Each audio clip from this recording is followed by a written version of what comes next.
Okay, let's just jump right in. Today, we're breaking down how one single island became what people are calling the Silicon Fortress. Yeah, the most critical player in a trillion-dollar global industry that pretty much powers everything. I mean, really think about it for a second. What's running the phone in your hand, the car in your driveway, and even the future of AI? It all comes down to one tiny, unbelievably complex little piece of technology. And that piece of tech is the semiconductor, what we all just call a chip. And I love this analogy. It really is the brain of modern electronics. It's not just another component, it's the actual intelligence that makes all of our tech, well, smart. And just to give you a sense of the scale we're talking about, this isn't some niche market. The industry is on track to be worth $1 trillion by 2030. A trillion! That's just massive. So how do you even make one of these things? Well, the journey is incredibly complicated. It spans the entire globe, really. But we can kind of boil it down to three big steps. First, you've got the design. That's the blueprint. Then comes the manufacturing, or fabrication, where you actually build the chip. And finally, you have packaging and testing, to make sure it's protected and that it actually works. Now, here's where it gets really interesting. That whole process is global, sure, but one stage, and it's arguably the most difficult and the most valuable one, is almost completely dominated by one single place. And that's how Taiwan became the world's Silicon Fortress.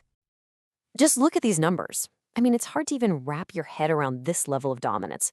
When it comes to the actual manufacturing of these chips, Taiwan makes nearly 2/3 of the world's entire supply.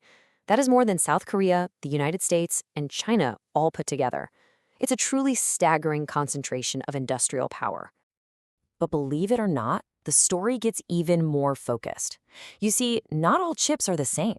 The real game changers are the advanced ones. We're talking about chips where the transistors are measured in nanometers. That's a billionth of a meter. These are the most powerful, the most efficient, and they are ridiculously hard to make. And this is the key stat. When you filter out everything else and look only at the most powerful, most advanced chips, the ones you need for AI, for supercomputers, for the future, Taiwan's global share jumps to an unbelievable 70%. This isn't just leadership, folks. It's practically a monopoly on the technology of tomorrow. So why? How did this happen? Well, it's not just one company. It's a whole interlocking ecosystem. You've got TSMC, the undisputed king of manufacturing. But you also have ASE, the world's #1 in packaging and testing, plus the world's second biggest design industry. The entire island is basically geared towards this one single purpose. So, as you can probably guess, the rest of the world has started to notice this concentration of power, and now they are scrambling to catch up. What we're seeing is a full-blown global race, with countries pouring billions and billions of dollars into building their own chip supply chains. And the two biggest players in this race are, of course, the US and China. The US has its CHIPS Act pumping over $50 billion into bringing manufacturing back home. Meanwhile, China has its Made in China 2025 plan, a huge state-funded push for total tech independence. The strategies are different, but the goal is exactly the same: control your own chip destiny. And it's not just a two-horse race, not by a long shot. The European Union has its own CHIPS Act, worth almost $50 billion. South Korea is throwing around massive tax credits. Japan is pumping billions in subsidies into its own industry. It is a worldwide strategic realignment, all centered on this one critical technology. So all this spending, all of these huge national strategies, they really all point back to one simple, undeniable reality. The world has woken up and realized just how deeply dependent it is on that one island. Okay, so why does all this industrial talk actually matter to you? Well, because the ripple effects of this situation touch everything, from the global economy to geopolitics to your own future.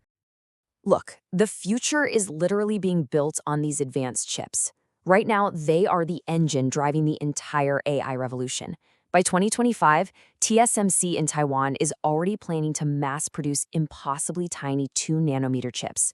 And by 2030, these are the little brains that will fuel everything from electric cars to 5G to the Internet of Things. Taiwan isn't just making parts, it's manufacturing the future itself. And having that much power creates an incredible amount of risk. When the world's most vital manufactured good comes from one of the world's most sensitive geopolitical hotspots, you get what experts call a choke point. And the stakes here, they couldn't be any higher. But hey, don't just take my word for it. This is from the U.S. Director of National Intelligence, Avril Haines.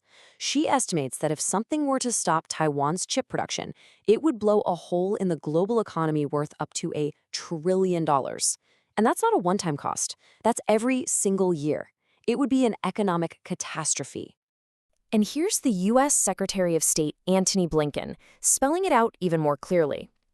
Half of all global commerce sails right through the Taiwan Strait every single day, right next to the island, making 70% of the world's most important product. The line connecting this tiny chip to global stability is direct and, frankly, a little scary. Which really brings us to the big final question, doesn't it? Taiwan has built the world's most important, most advanced supply chain through decades of sheer genius and hard work. But in doing so, has it also created the world's most fragile one? The answer to that question is going to shape the next decade for all of us.